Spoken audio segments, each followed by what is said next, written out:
name. You have a very unique name. I love your eyelashes. Who did that? My Lola.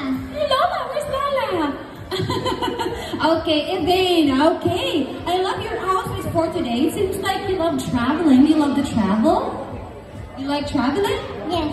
Okay, so we actually have a trip for to Korea when you're chosen to be one of the grand winners. Yeah. I think you love Korea. Tama ba? Am I correct?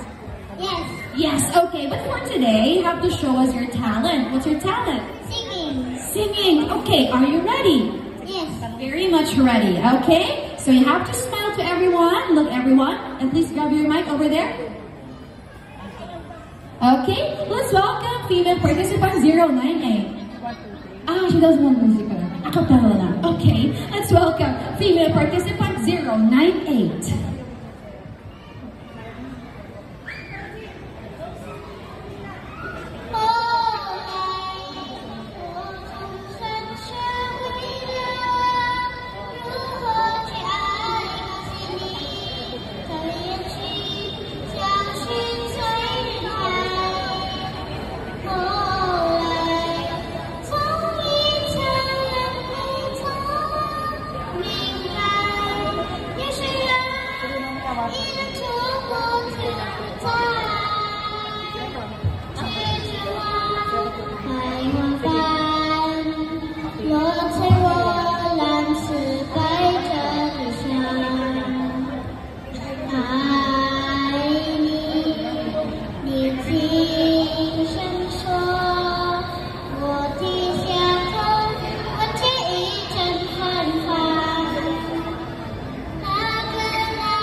Yes, thank you so much. Palakpakan naman natin. Wow!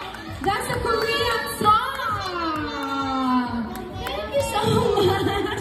Baby girl, look at that. She knows how to sing a Korean song. Ayan, feeling ko ang mami nito mahilig sa K-drama. Or even the lola siguro. Ayan, thank you so much, little girl. Thank you so much. Good here naman. Ito mo tayo sa side, anak. Okay. Thank you, little girl. Let's have our next